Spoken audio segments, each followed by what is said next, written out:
Hey everyone, I'm Joel Ryan. I'm an electrical engineer here at the University of Cincinnati, and I'm on Team 33, which consists of me, Professor Weiwei, my faculty advisor, and Jim Rupert, my technical advisor from Premier System Integrators, and my project is Industrial Control with Hand Gestures. I'm in a group by myself, so this presentation will pretty much be me outlining the project from start to finish, and then a few details about the project, such as cost, my final results, and any improvements I'd like to make.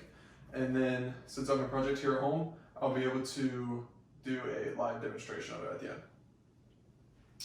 So initially, I had to sit down with Jim and a few other guys from Premier, and we decided what we thought was a good idea for me as a project. I knew obviously I wanted to do something controls related, and I wanted to be a little bit more than just controlling a motor with a PLC. I want it to be something unique and use some type of unique I/O device. But I did want to still use a lot of the typical industrial controls equipment.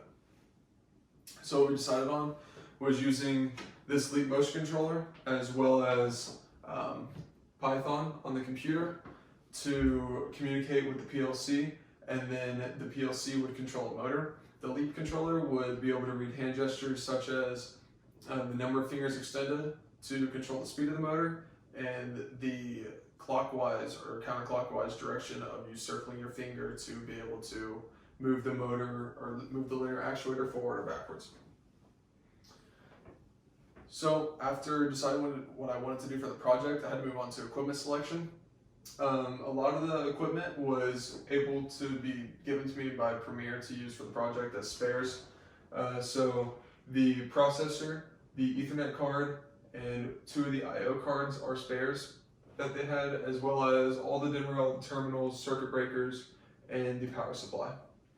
So after having all that equipment, I wanted to find equipment that worked well with it for the other portion of the project. So the Leap controller was one of the things found online.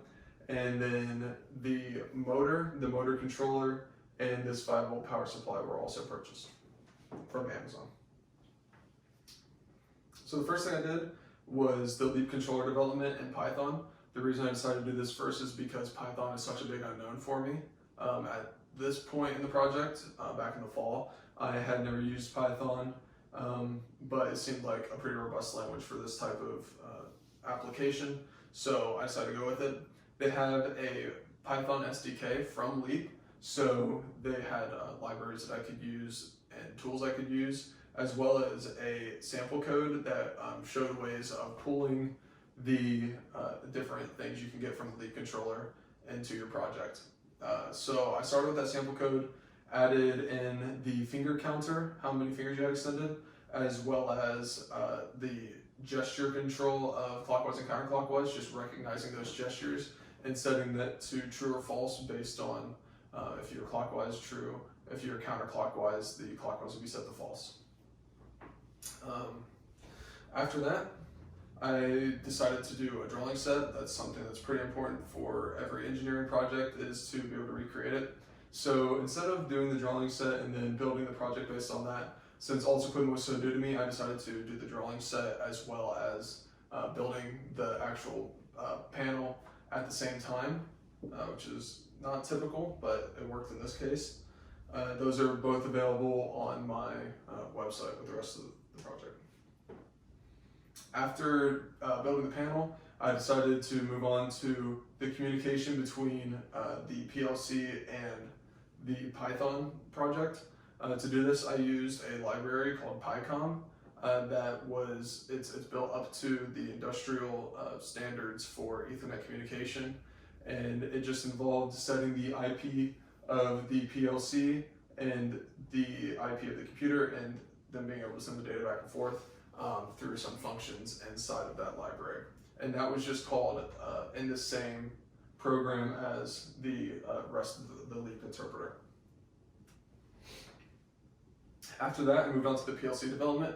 I started the PLC development by doing the manual control. This is because I didn't really know how the motor controller would work with the PLC, and I figured the manual control was obviously the best place to start. You don't want to be having the unknown of the leap controller and the unknown of the PLC and trying to figure that out. So just working with the PLC and the motor is where I started. The manual control is what would also go on to be integrated with the HMI. At this point, I hadn't built the HMI, so the manual control was just me toggling bits on and off and getting the motor to work. At this point is where I ran into my first problem with the project. The switching time for the I/O, the output device that Premiere had given me was not fast enough. So at this point, I had to get a fast switching module that had pulse width modulation built into it. And then the issue that followed that was these being 24-volt output modules and the motor controller down here using only between 5 and 20 volts. So instead of using the 24-volt output, I would use it as a syncing output. That means the 5-volt could go onto here, and then this would be a way to pull the 5 volts down. It's the same idea of creating the same up and down pulses, but instead of sending the high pulses, you pull it low instead. After developing and testing the manual control, I moved on to the auto control of the motor.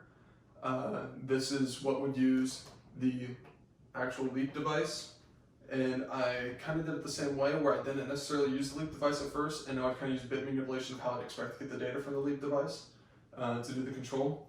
One of the big differences between these two was I accounted for some debouncing between the data sent from the leap device to the PLC.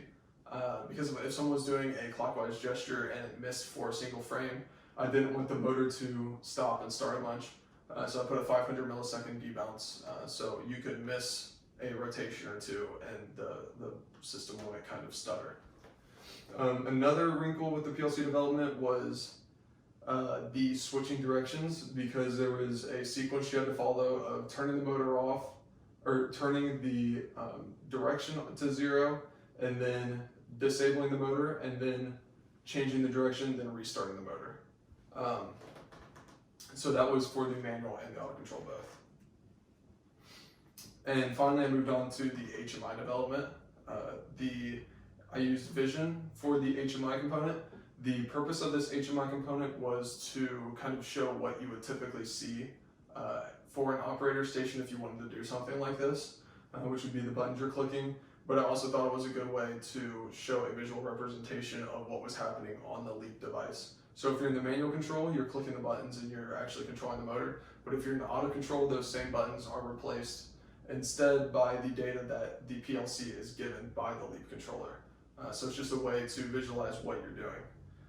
The most important part was, or my favorite part, I guess, of the HMI is if you're doing the fingers to change the speed, there's a 5-second timer of you holding up your fingers before it'll lock in a new speed, and it uses a progress bar to show you how much you have gone through that timer to know how long you need to keep on holding your fingers up or if the speed has actually been changed. So my status and results. Since my project was at home, I was kind of able to keep on doing the project even while campus was shut down. So I pretty much got to where I wanted to be with it, other than some minor parts. And since it's here, I'll also be able to do a hardware demo to kind of show the results as well. So here's my Gantt chart. As you can see, this is a couple weeks ago, so we're more around here. But I should be in the testing phase, but I'm done with the testing phase now.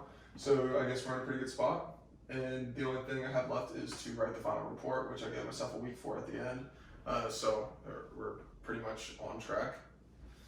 Cost, you can see the highest cost item was the ControlLogix processor, which was a spare, so I didn't have to pay for that or anything. And then the Ethernet module, which was also a spare. So other than the large costs, which were mainly supplied as spares, it kept pretty much around the budget that the school allotted. And some of the improvements I wanted to make, if I had more time, would be to add limit switches to the linear actuator, because as you can see, the motor pushes it up and down this, which is a pretty short distance.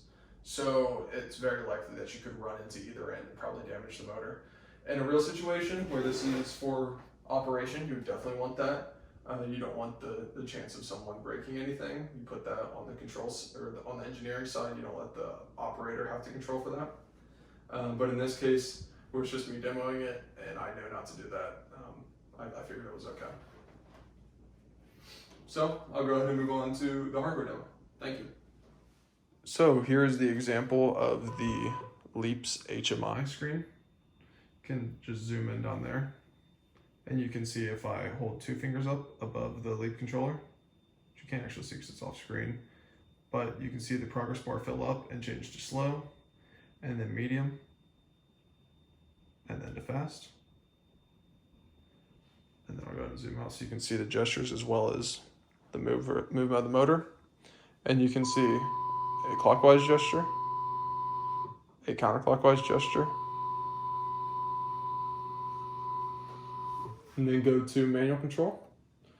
And you can see clockwise and counterclockwise, pretty similar. And you can change the speed, and you can turn it back off. Then go back to auto control, and you can see the motor move again. Thank you.